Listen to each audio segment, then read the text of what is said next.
अंगं हरेः पुलकभूषणमाश्रयन्ती भृङ्गाङ्गनेव मकुलाभरणं तमालम् अङ्गीकृता किल विभूतिरपाङ्गलीला माङ्गल्यदास्तु मम मङ्गलदेवतायः मुक्ता मुहुर्विदधती वदने मुरारेः प्रेमत्रपा प्रणिहितानि गतागतानि मालादृशोर्मधुकरीव महोत्पलेया सा मे श्रियं दिशतु सागरसम्भवायाः विश्वामरेन्द्रपदविप्रमदानदक्षम् आनन्दहेतुरधिकं मुरविद्विषोऽपि ईशन्निषीदतु मयि क्षणमीक्षणार्थम् इन्दीवरसहोदरमिन्दिरायः आमीलिताक्षमधिगम्य मुदा मुकुन्दम् आनन्दकन्दमनिमेषमनङ्गतन्त्रम्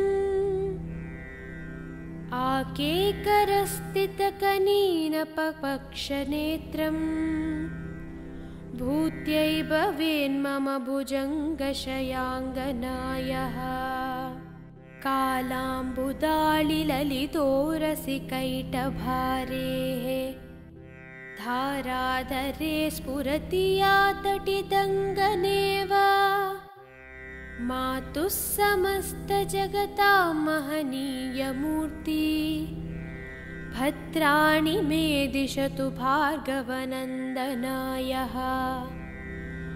बाह्वन्तरे मुरजितः श्रितकौस्तुभेया हारावळीव हरिनीलमयी विभाति कामप्रदा भगवतोऽपि कटाक्षमाला कल्याणमावहतु मे कमलालयायः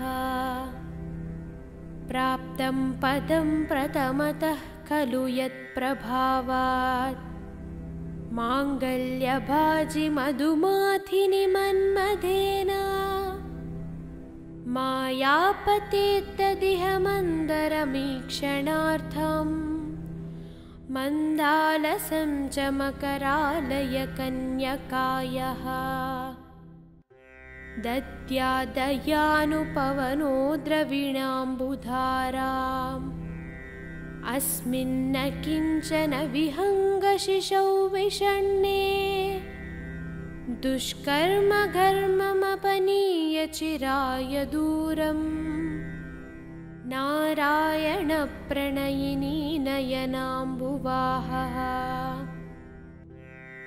इष्टाविशिष्टमतयोऽपि यया दयार्द्रा दुष्ट्या त्रिविष्टपदं सुलभं भजन्ते दृष्टिः प्रहृष्टकमलोदरदीप्तिरिष्टाम् पुष्टिं कृषीष्ट मम पुष्करवीष्टरायः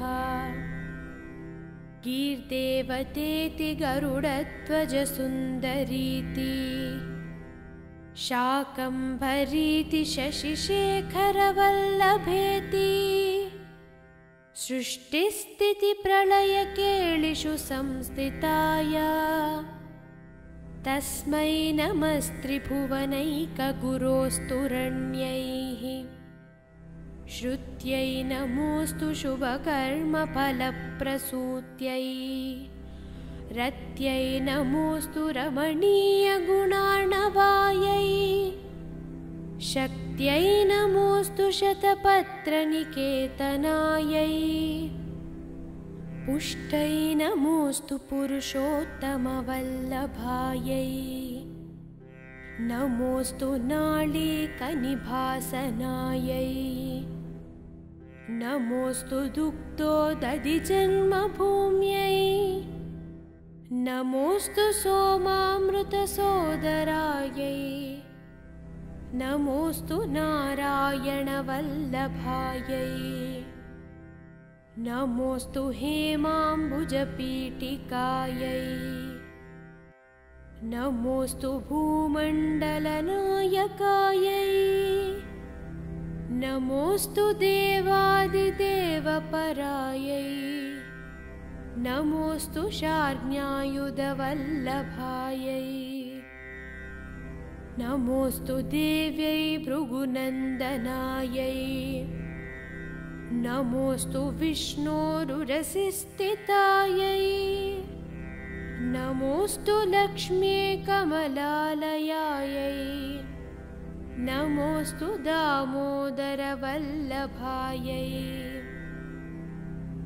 नमोऽस्तु कान्त्यै कमलेक्षणायै नमोऽस्तु भूत्यै भुवनप्रसूत्यै नमोऽस्तु देवादिभिः अर्चितायै नमोऽस्तु नन्दात्मजवल्लभायै सम्पत्कराणि सकलेन्द्रियनन्दनानि साम्राज्यदाननिरतानि सरोरुहाणि त्वद्वन्दनानि दुरिताहरणोद्यतानि मामेव मातरनिशं कलयन्तु मान्ये यत्कट्कटाक्षमुपसानविधिः वाह सेवकस्य सकलार्थसम्पदाः सन्तनोति वचनाङ्गमानसैः त्वां मुरारिहृदयेश्वरीं भजे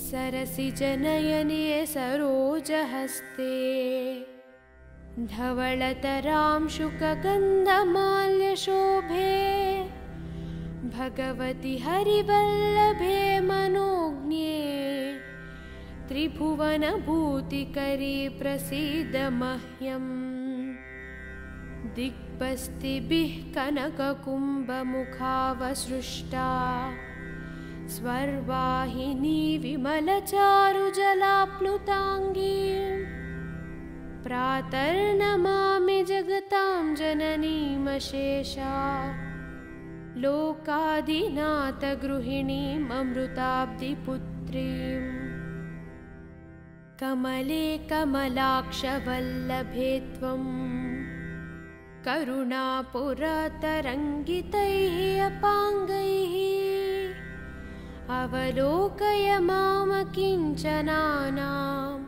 कमले कमलाक्षवल्लभे त्वं करुणापुरतरङ्गितैः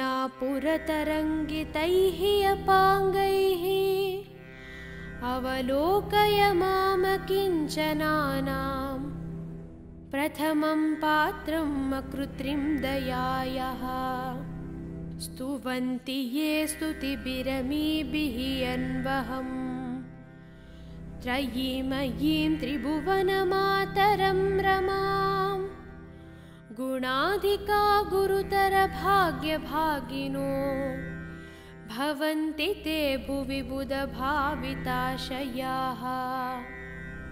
बिल्वाटवीमध्यलसत्सरोजे सहस्रपत्रे सुखसन्निविष्टाम् अष्टापदैम्बरुहपाणिपद्मां सुवर्णवर्णां प्रणमामि लक्ष्मीं कमलासनपाणिना ललाटे लिखितामक्षरं पङ्क्तिमस्य जन्तोः परिमार्जय मातरं घ्रीणते धनिकद्वारनिवासदुःखदोग्धिम् अम्भोरुहं जन्मगृहं भवत्वा वक्षस्थलं भर्तृगृहं मुरारेः कारुण्यतः कल्पय पद्मवासे लीलागृहं मे हृदयारविन्दम् सुवर्णधारास्त्रोत्तरं यः शङ्कराचार्यनिर्मितं त्रिसन्ध्यं यः पठेन्नित्यं स कुबेरसमो भवेत्। अङ्गं हरेः पुलकभूषणमाश्रयन्ती भृङ्गाङ्गनेव मकुलाभरणं तमालम् अङ्गीकृता किल विभूतिरपाङ्गलीला माङ्गल्यदास्तु मम मङ्गलदेवतायः। मुक्ता मुहुर्विदधती वदने मुरारेः प्रेमत्रपा प्रणिहितानि गतागतानि मालादृशोर्मधुकरीव महोत्पलेया सा मे श्रियं दिशतु सागरसम्भवायाः। विश्वामरेन्द्रपदविप्रमदानदक्षम् आनन्दहेतुरधिकं मुरविद्विषोऽपि ईशन्निषीदतु मयि क्षणमीक्षणार्थम् इन्दीवरसहोदरमिन्दिरायः। आमीलिताक्षमधिगम्य मुदा मुकुन्दम् आनन्दकन्दमनिमेषमनङ्गतन्त्रम् आकेकरस्थितकनीनपक्षनेत्रम् भूत्यै भवेन्मम भुजङ्गशयाङ्गनायः। कालाम्बुदाळिललितोरसिकैटभारेः धाराधरे स्फुरति या तटिदङ्गनेव मातुः समस्तजगतां महनीयमूर्ति भद्राणि मे दिशतु भार्गवनन्दनायः। बाह्वन्तरे मुरजितः श्रितकौस्तुभेया हारावळीव हरिनीलमयी विभाति कामप्रदा भगवतोऽपि कटाक्षमाला कल्याणमावहतु मे कमलालयायः। प्राप्तं पदं प्रथमतः खलु यत्प्रभावात् माङ्गल्यभाजि मधुमाथिनि मन्मथेन मायापतेत्तदिह मन्दरमीक्षणार्थम् मन्दालसं च मकरालय कन्यकायः। दद्यादयानुपवनो द्रविणाम्बुधाराम् अस्मिन्न किञ्चन विहङ्गशिशौ विषण्णे दुष्कर्मघर्ममपनीय चिराय दूरम् नारायणप्रणयिनी नयनाम्बुवाहः। इष्टाविशिष्टमतयोऽपि यया दयार्द्रा दुष्ट्या त्रिविष्टपदं सुलभं भजन्ते दृष्टिः प्रहृष्टकमलोदरदीप्तिरिष्टाम् पुष्टिं कृषीष्ट मम पुष्करवीष्टरायः। गीर्देवतेति गरुडध्वजसुन्दरीति शाकम्भरीति शशिशेखरवल्लभेति सृष्टिस्थितिप्रलयकेलिषु संस्थिताय तस्मै नमस्त्रिभुवनैकगुरोस्तुरण्यैः। श्रुत्यै नमोऽस्तु शुभकर्मफलप्रसूत्यै रत्यै नमोऽस्तु रमणीयगुणार्णवायै शक्त्यै नमोऽस्तु शतपत्रनिकेतनायै पुष्टै नमोऽस्तु पुरुषोत्तमवल्लभायै नमोऽस्तु नाळीकनिभासनायै नमोऽस्तु दुग्धोदधिजन्मभूम्यै नमोऽस्तु सोमामृतसोदरायै नमोऽस्तु नारायणवल्लभायै नमोऽस्तु हेमाम्बुजपीठिकायै नमोऽस्तु भूमण्डलनायकायै नमोऽस्तु देवादिदेवपरायै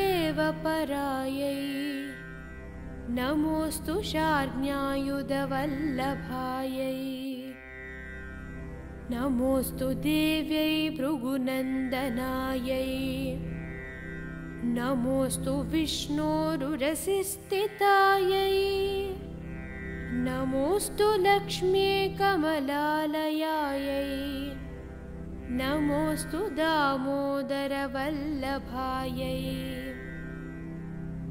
नमोऽस्तु कान्त्यै कमलेक्षणायै नमोऽस्तु भूत्यै भुवनप्रसूत्यै नमोऽस्तु देवादिभिः अर्चितायै नमोऽस्तु नन्दात्मजवल्लभायै सम्पत्कराणि सकलेन्द्रियनन्दनानि साम्राज्यदाननिरतानि सरोरुहाणि त्वद्वन्दनानि दुरिताहरणोद्यतानि मामेव मातरनिशं कलयन्तु मान्ये यत्कट्कटाक्षमुपसानविधिः वाह सेवकस्य सकलार्थसम्पदाः सन्तनोति वचनाङ्गमानसैः त्वां मुरारिहृदयेश्वरीं भजे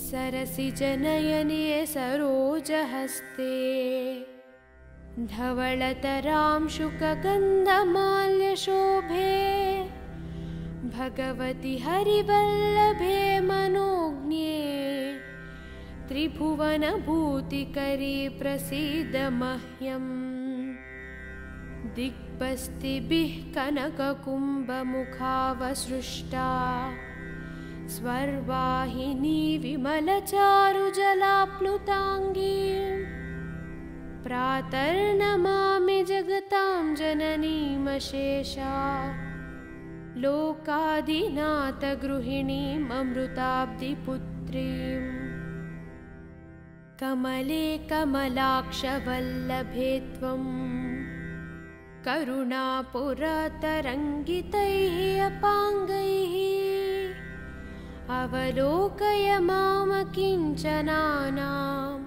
कमले कमलाक्षवल्लभे त्वं करुणापुरतरङ्गितैः अपाङ्गैः अवलोकय मामकिञ्चनानां प्रथमं पात्रं अकृत्रिं दयायाः स्तुवन्ति ये स्तुतिभिरमीभिः अन्वहम् त्रयीमयीं त्रिभुवनमातरं रमां गुणाधिका गुरुतरभाग्यभागिनो भवन्ति ते भुवि बुधभाविताशयाः बिल्वाटवीमध्यलसत्सरोजे सहस्रपत्रे सुखसन्निविष्टाम् अष्टापदैम्बरुहपाणिपद्मां सुवर्णवर्णां प्रणमामि लक्ष्मीं कमलासनपाणिना ललाटे लिखितामक्षरं पङ्क्तिमस्य जन्तोः परिमार्जय मातरं घ्रीणते धनिकद्वारनिवासदुःखदोग्रीम् अम्भोरुहं जन्मगृहं भवत्वा वक्षस्थलं भर्तृगृहं मुरारेः कारुण्यतः कल्पय पद्मवासे लीलागृहं मे हृदयारविन्दम् सुवर्णधारास्त्रोत्तरं यः शङ्कराचार्यनिर्मितं त्रिसन्ध्यं यः पठेन्नित्यं स कुबेरसमो भवेत्। अङ्गं हरेः पुलकभूषणमाश्रयन्ती भृङ्गाङ्गनेव मकुलाभरणं तमालम् अङ्गीकृता किल विभूतिरपाङ्गलीला माङ्गल्यदास्तु मम मङ्गलदेवतायः। मुक्ता मुहुर्विदधती वदने मुरारेः प्रेमत्रपा प्रणिहितानि गतागतानि मालादृशोर्मधुकरीव महोत्पलेया सा मे श्रियं दिशतु सागरसम्भवायाः। विश्वामरेन्द्रपदविप्रमदानदक्षम् आनन्दहेतुरधिकं मुरविद्विषोऽपि ईशन्निषीदतु मयि क्षणमीक्षणार्थम् इन्दीवरसहोदरमिन्दिरायः। आमीलिताक्षमधिगम्य मुदा मुकुन्दम् आनन्दकन्दमनिमेषमनङ्गतन्त्रम् आकेकरस्थितकनीनपक्षनेत्रम् भूत्यै भवेन्मम भुजङ्गशयाङ्गनायः। कालाम्बुदाळिललितोरसिकैटभारेः धाराधरे स्फुरति या तटिदङ्गनेव मातुः समस्तजगतां महनीयमूर्ति भद्राणि मे दिशतु भार्गवनन्दनायः। बाह्वन्तरे मुरजितः श्रितकौस्तुभेया हारावळीव हरिनीलमयी विभाति कामप्रदा भगवतोऽपि कटाक्षमाला कल्याणमावहतु मे कमलालयायः। प्राप्तं पदं प्रथमतः खलु यत्प्रभावात् माङ्गल्यभाजि मधुमाथिनि मन्मथेन मायापतेत्तदिह मन्दरमीक्षणार्थम् मन्दालसं च मकरालय कन्यकायः। दद्यादयानुपवनो द्रविणाम्बुधाराम् अस्मिन्न किञ्चन विहङ्गशिशौ विषण्णे दुष्कर्मघर्ममपनीय चिराय दूरम् नारायणप्रणयिनी नयनाम्बुवाहः। इष्टाविशिष्टमतयोऽपि यया दयार्द्रा दुष्ट्या त्रिविष्टपदं सुलभं भजन्ते दृष्टिः प्रहृष्टकमलोदरदीप्तिरिष्टाम् पुष्टिं कृषीष्ट मम पुष्करवीष्टरायः। गीर्देवतेति गरुडध्वजसुन्दरीति शाकम्भरीति शशिशेखरवल्लभेति सृष्टिस्थितिप्रलयकेलिषु संस्थिताय तस्मै नमस्त्रिभुवनैकगुरोस्तुरण्यैः। श्रुत्यै नमोऽस्तु शुभकर्मफलप्रसूत्यै रत्यै नमोऽस्तु रमणीयगुणार्णवायै शक्त्यै नमोऽस्तु शतपत्रनिकेतनायै पुष्टै नमोऽस्तु पुरुषोत्तमवल्लभायै नमोऽस्तु नाळीकनिभासनायै नमोऽस्तु दुग्धोदधिजन्मभूम्यै नमोऽस्तु सोमामृतसोदरायै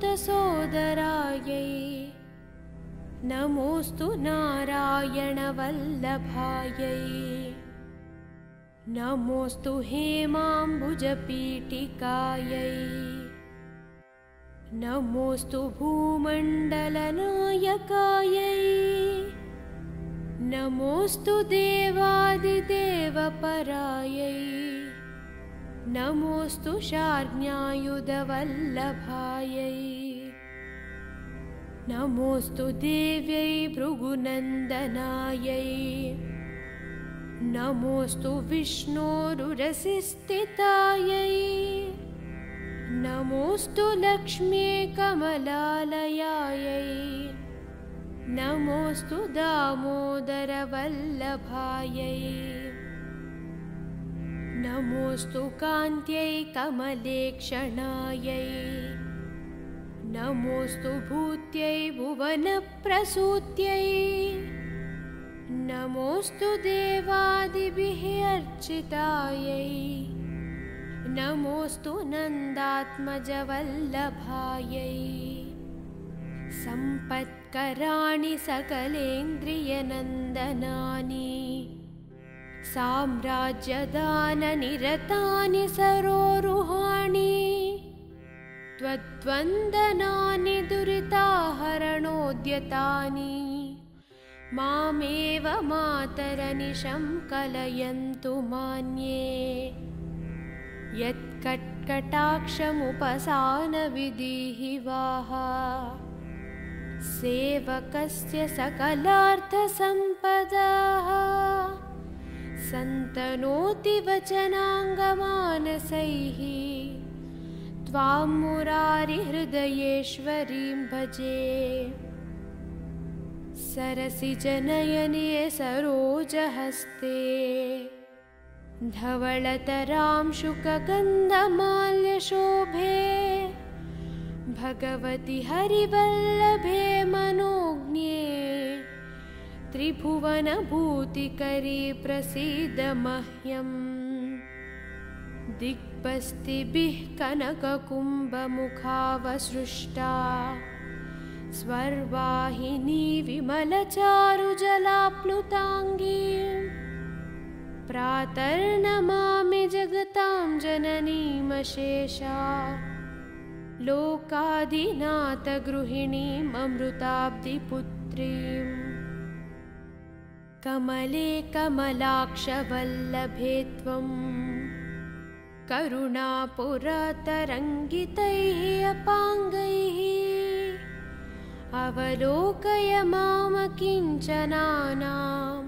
कमले कमलाक्षवल्लभे त्वं करुणापुरतरङ्गितैः अपाङ्गैः अवलोकय मामकिञ्चनानां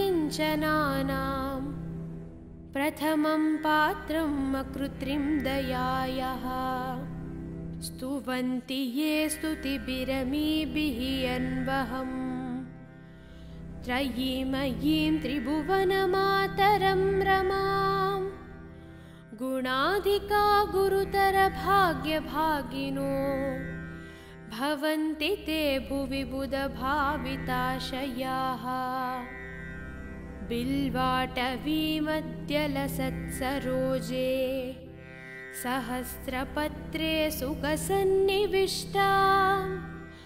अष्टापदैम्बरुहपाणिपद्मां सुवर्णवर्णां प्रणमामि लक्ष्मीं कमलासनपाणिना ललाटे लिखितामक्षरं पङ्क्तिमस्य जन्तोः परिमार्जय मातरं घ्रीणते धनिकद्वारनिवासदुःखदोग्धिम् अम्भोरुहं जन्मगृहं भवत्वा वक्षस्थले स्थलं भर्तृगृहं मुरारेः कारुण्यतः कल्पय पद्मवासे लीलागृहं मे हृदयारविन्दम् सुवर्णधारास्त्रोत्तरं यः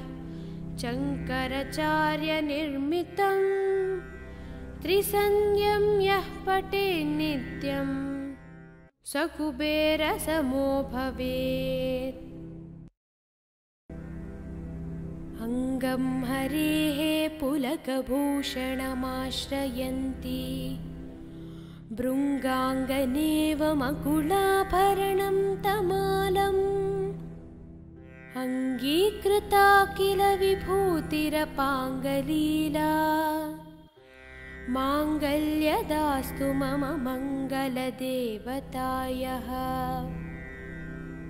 मुक्ता मुहुर्विदधती वदने मुरारेः प्रेमत्रपा प्रणिहितानि गतागतानि मालादृशोर्मधुकरीव महोत्पलेया सा मे श्रियं दिशतु सागरसम्भवायाः।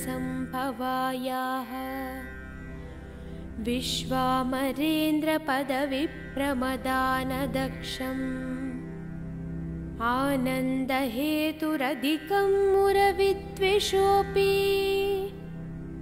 ईशन्निषीदतु मयि क्षणमीक्षणार्थम् इन्दीवरसहोदरमिन्दिरायः। आमीलिताक्षमधिगम्य मुदा मुकुन्दम् आनन्दकन्दमनिमेषमनङ्गतन्त्रम्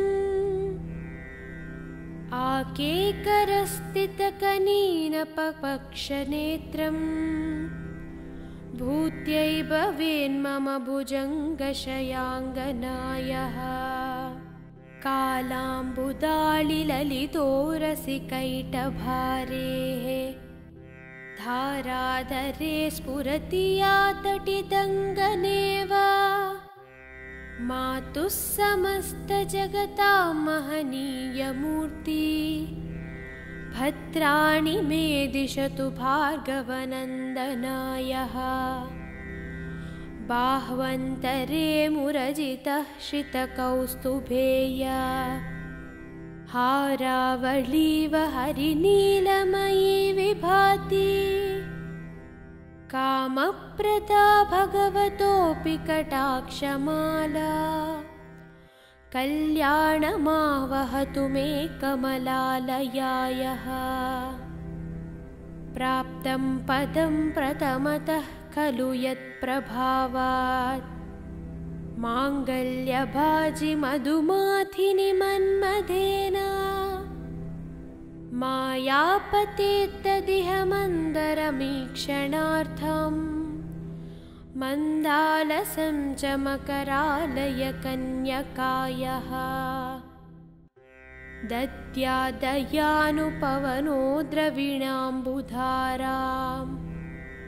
अस्मिन्न किञ्चन विहङ्गशिशौ विषण्णे दुष्कर्मघर्ममपनीय चिराय दूरम् नारायणप्रणयिनी नयनाम्बुवाहः।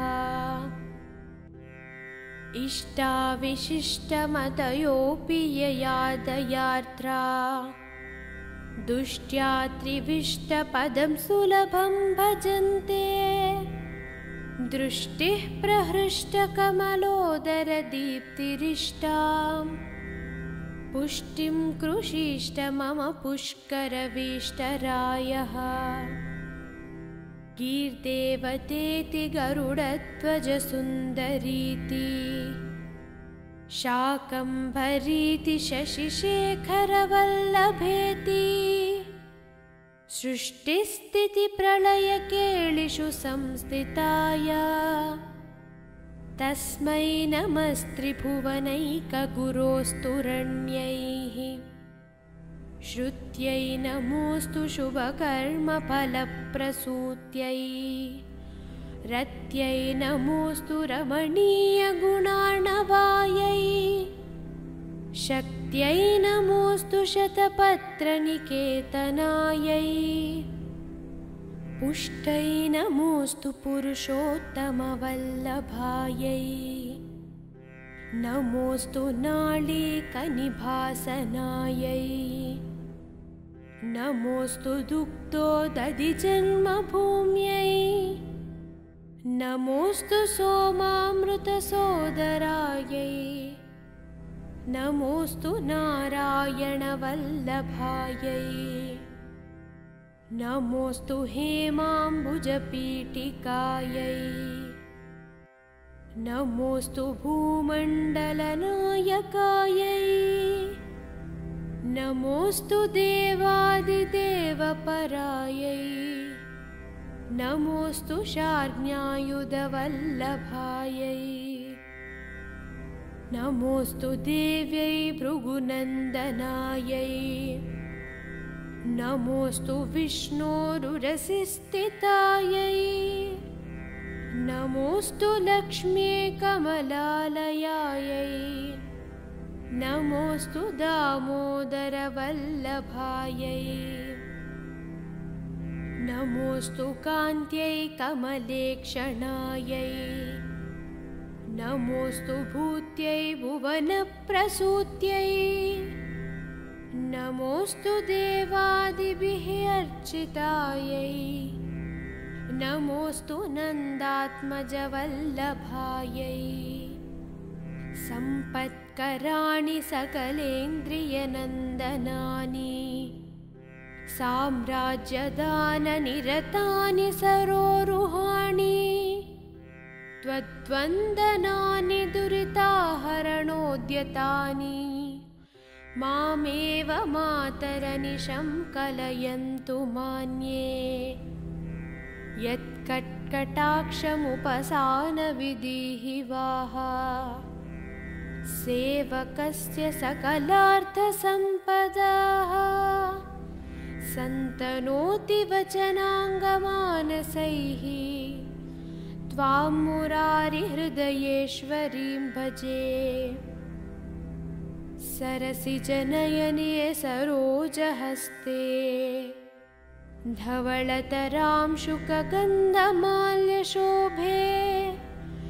भगवति हरिवल्लभे मनोज्ञे त्रिभुवनभूतिकरी प्रसीद मह्यम् दिग्बस्तिभिः कनककुम्भमुखावसृष्टा स्वर्वाहिनी विमलचारुजलाप्लुताङ्गीं प्रातर्नमामि जगतां जननीमशेषा लोकादिनाथगृहिणीममृताब्धिपुत्रीं कमले कमलाक्षवल्लभे त्वं करुणापुरतरङ्गितैः अपाङ्गैः अवलोकय मामकिञ्चनानां कमले कमलाक्षवल्लभे त्वं करुणापुरतरङ्गितैः अपाङ्गैः अवलोकय मामकिञ्चनानां प्रथमं पात्रम् अकृत्रिं दयायाः स्तुवन्ति ये स्तुतिभिरमीभिः अन्वहम् त्रयीमयीं त्रिभुवनमातरं रमां गुणाधिका गुरुतरभाग्यभागिनो भवन्ति ते भुवि बुधभाविताशयाः बिल्वाटवीमध्यलसत्सरोजे सहस्रपत्रे सुखसन्निविष्टाम् अष्टापदैम्बरुहपाणिपद्मां सुवर्णवर्णां प्रणमामि लक्ष्मीं कमलासनपाणिना ललाटे लिखितामक्षरं पङ्क्तिमस्य जन्तोः परिमार्जय मातरं घ्रीणते धनिक कद्वारनिवासदुःखदोग्रीम् अम्भोरुहं जन्मगृहं भवत्वा वक्षस्थलं भर्तृगृहं मुरारेः कारुण्यतः कल्पय पद्मवासे लीलागृहं मे हृदयारविन्दम् सुवर्णधारास्त्रोत्तरं यः शङ्कराचार्यनिर्मितं त्रिसन्ध्यं यः पठेन्नित्यं स कुबेरसमो भवेत्। अङ्गं हरेः पुलकभूषणमाश्रयन्ती भृङ्गाङ्गनेव मकुलाभरणं तमालम् अङ्गीकृता किल विभूतिरपाङ्गलीला माङ्गल्यदास्तु मम मङ्गलदेवतायः।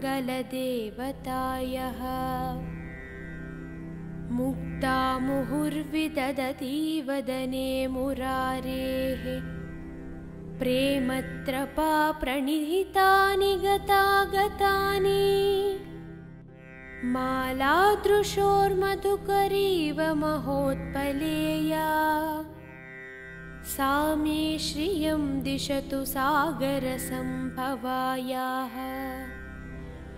विश्वामरेन्द्रपदविप्रमदानदक्षम् आनन्दहेतुरधिकं मुरविद्विषोऽपि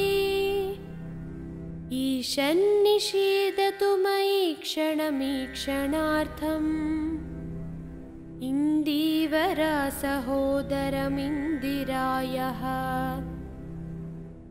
आमीलिताक्षमधिगम्य मुदा मुकुन्दम् आनन्दकन्दमनिमेषमनङ्गतन्त्रम् आकेकरस्थितकनीनपक्षनेत्रम् भूत्यै भवेन्मम भुजङ्गशयाङ्गनायः। कालाम्बुदाळिललितोरसिकैटभारेः धाराधरे स्फुरति या तटिदङ्गनेव मातुः समस्तजगतां महनीयमूर्ति भद्राणि मे दिशतु भार्गवनन्दनायः।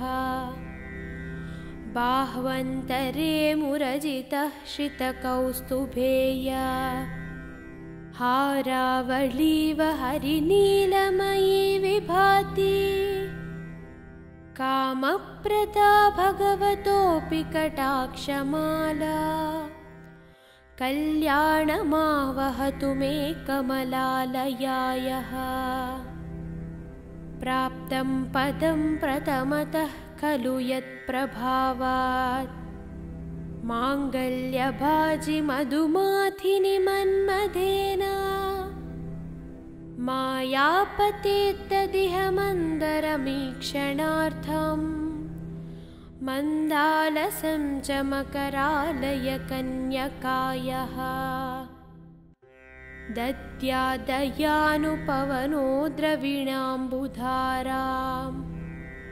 अस्मिन्न किञ्चन विहङ्गशिशौ विषण्णे दुष्कर्मघर्ममपनीय चिराय दूरम् नारायणप्रणयिनी नयनाम्बुवाहः।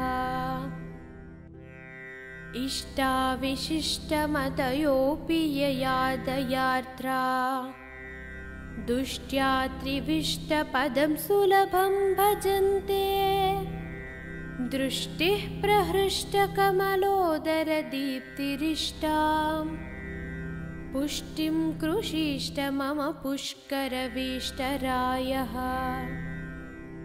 गीर्देवतेति गरुडध्वजसुन्दरीति शाकम्भरीति शशिशेखरवल्लभेति सृष्टिस्थितिप्रलयकेलिषु संस्थिताय तस्मै नमस्त्रिभुवनैकगुरोस्तुरण्यैः श्रुत्यै नमोऽस्तु शुभकर्मफलप्रसूत्यै रत्यै नमोऽस्तु रमणीयगुणार्णवायै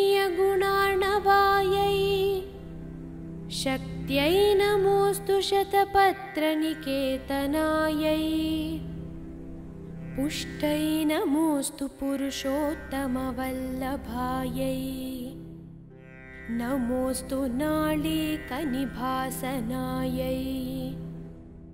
नमोऽस्तु दुग्धोदधिजन्मभूम्यै नमोऽस्तु सोमामृतसोदरायै नमोऽस्तु नारायणवल्लभायै नमोऽस्तु हेमाम्बुजपीठिकायै नमोऽस्तु भूमण्डलनायकायै नमोऽस्तु देवादिदेवपरायै नमोऽस्तु शार्ङ्ग्यायुधवल्लभायै नमोऽस्तु देव्यै भृगुनन्दनायै नमोऽस्तु विष्णोरुरसिस्थितायै नमोऽस्तु लक्ष्म्यै कमलालयायै नमोऽस्तु दामोदरवल्लभायै नमोऽस्तु कान्त्यै कमलेक्षणायै नमोऽस्तु भूत्यै भुवनप्रसूत्यै नमोऽस्तु देवादिभिः अर्चितायै नमोऽस्तु नन्दात्मजवल्लभायै सम्पत्कराणि सकलेन्द्रियनन्दनानि साम्राज्यदाननिरतानि सरोरुहाणि त्वद्वन्दनानि दुरिताहरणोद्यतानि मामेव मातरनिशं कलयन्तु मान्ये यत्कट्कटाक्षमुपसानविधिः वाह सेवकस्य सकलार्थसम्पदाः सन्तनोति वचनाङ्गमानसैः त्वां मुरारिहृदयेश्वरीं भजे सरसिजनयने सरोजहस्ते धवलतरां शुकगन्धमाल्यशोभे भगवति हरिवल्लभे मनोज्ञे त्रिभुवनभूतिकरी प्रसीद मह्यम् दिग्बस्तिभिः कनककुम्भमुखावसृष्टा स्वर्वाहिनी विमलचारुजलाप्लुताङ्गीं प्रातर्नमामि जगतां जननीमशेषा लोकादिनाथगृहिणीममृताब्धिपुत्रीं कमले कमलाक्षवल्लभे त्वं करुणापुरतरङ्गितैः अपाङ्गैः अवलोकय मामकिञ्चनानां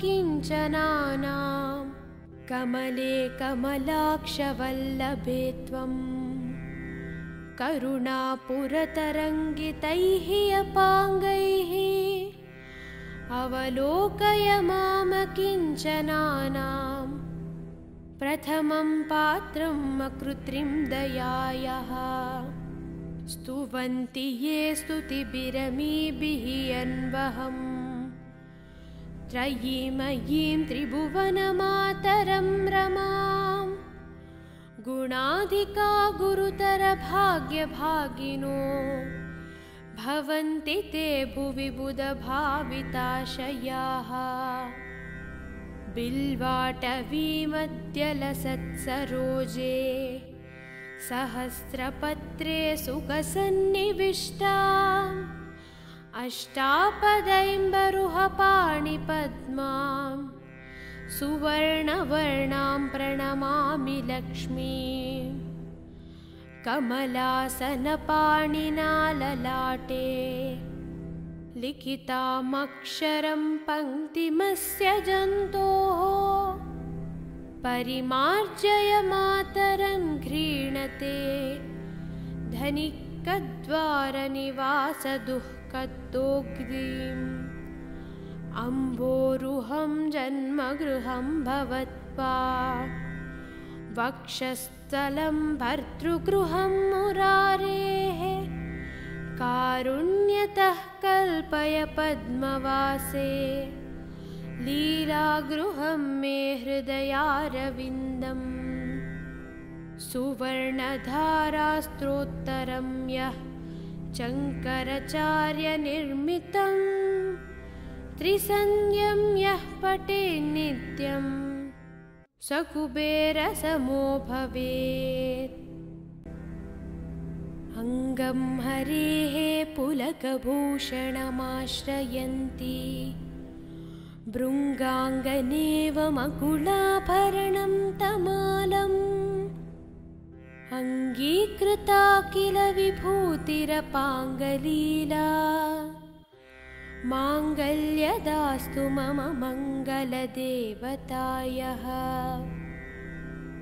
मुक्ता मुहुर्विदधती वदने मुरारेः प्रेमत्रपा प्रणिहितानि गतागतानि मालादृशोर्मधुकरीव महोत्पलेया सा मे श्रियं दिशतु सागरसम्भवायाः।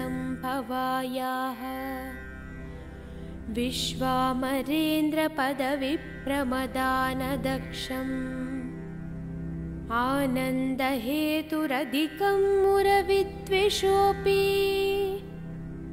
ईशन्निषीदतु मयि क्षणमीक्षणार्थम् इन्दीवरसहोदरमिन्दिरायः।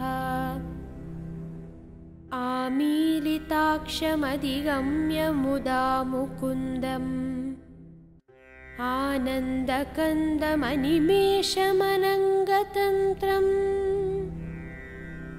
आकेकरस्थितकनीनपक्षनेत्रम् भूत्यै भवेन्मम भुजङ्गशयाङ्गनायः। कालाम्बुदाळिललितोरसिकैटभारेः धाराधरे स्फुरति या तटिदङ्गनेव मातुः समस्तजगतां महनीयमूर्ति भद्राणि मे दिशतु भार्गवनन्दनायः। बाह्वन्तरे मुरजितः श्रितकौस्तुभेया हारावळीव हरिनीलमयी विभाति कामप्रदा भगवतोऽपि कटाक्षमाला कल्याणमावहतु मे कमलालयायः। प्राप्तं पदं प्रथमतः खलु यत्प्रभावात् माङ्गल्यभाजि मधुमाथिनि मन्मथेन मायापतेत्तदिह मन्दरमीक्षणार्थम् मन्दालसं च मकरालय कन्यकायः। दद्यादयानुपवनो द्रविणाम्बुधाराम् अस्मिन्न किञ्चन विहङ्गशिशौ विषण्णे दुष्कर्मघर्ममपनीय चिराय दूरम् नारायणप्रणयिनी नयनाम्बुवाहः। इष्टाविशिष्टमतयोऽपि यया दयार्द्रा दुष्ट्या त्रिविष्टपदं सुलभं भजन्ते दृष्टिः प्रहृष्टकमलोदरदीप्तिरिष्टाम् पुष्टिं कृषीष्ट मम पुष्करवीष्टरायः। गीर्देवतेति गरुडध्वजसुन्दरीति शाकम्भरीति शशिशेखरवल्लभेति सृष्टिस्थितिप्रलयकेलिषु संस्थिताय तस्मै नमस्त्रिभुवनैकगुरोस्तुरण्यैः श्रुत्यै नमोऽस्तु शुभकर्मफलप्रसूत्यै रत्यै नमोऽस्तु रमणीयगुणार्णवायै शक्त्यै नमोऽस्तु शतपत्रनिकेतनायै पुष्टै नमोऽस्तु पुरुषोत्तमवल्लभायै नमोऽस्तु नाळीकनिभासनायै नमोऽस्तु दुग्धोदधिजन्मभूम्यै नमोऽस्तु सोमामृतसोदरायै नमोऽस्तु नारायणवल्लभायै नमोऽस्तु हेमाम्बुजपीठिकायै नमोऽस्तु भूमण्डलनायकायै नमोऽस्तु देवादिदेवपरायै नमोऽस्तु शार्ङ्ग्यायुधवल्लभायै नमोऽस्तु देव्यै भृगुनन्दनायै नमोऽस्तु विष्णोरुरसिस्थितायै नमोऽस्तु लक्ष्म्यै कमलालयायै नमोऽस्तु दामोदरवल्लभायै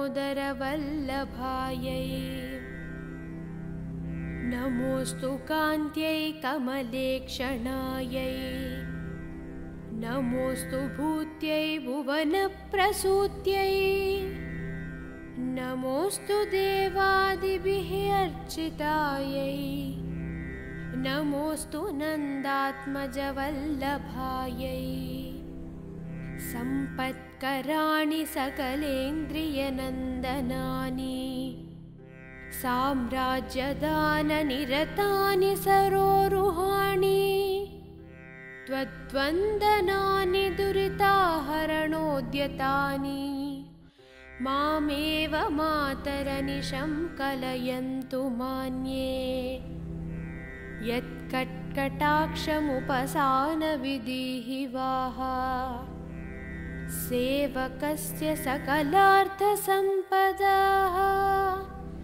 सन्तनोति वचनाङ्गमानसैः त्वां मुरारिहृदयेश्वरीं भजे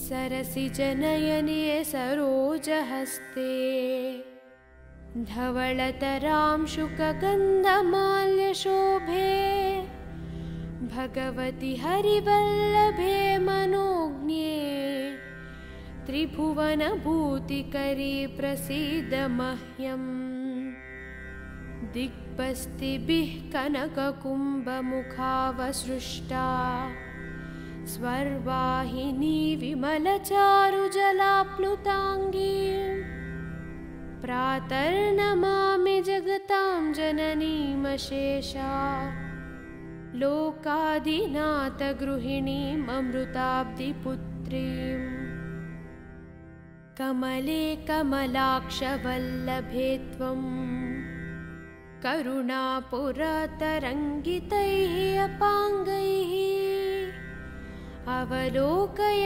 मामकिञ्चनानां कमले कमलाक्षवल्लभे त्वं करुणापुरतरङ्गितैः अपाङ्गैः अवलोकय मामकिञ्चनानां प्रथमं पात्रं अकृत्रिं दयायाः स्तुवन्ति ये स्तुतिभिरमीभिः अन्वहम् त्रयीमयीं त्रिभुवनमातरं रमां गुणाधिका गुरुतरभाग्यभागिनो भवन्ति ते भुवि बुधभाविताशयाः बिल्वाटवीमध्यलसत्सरोजे सहस्रपत्रे सुखसन्निविष्टाम्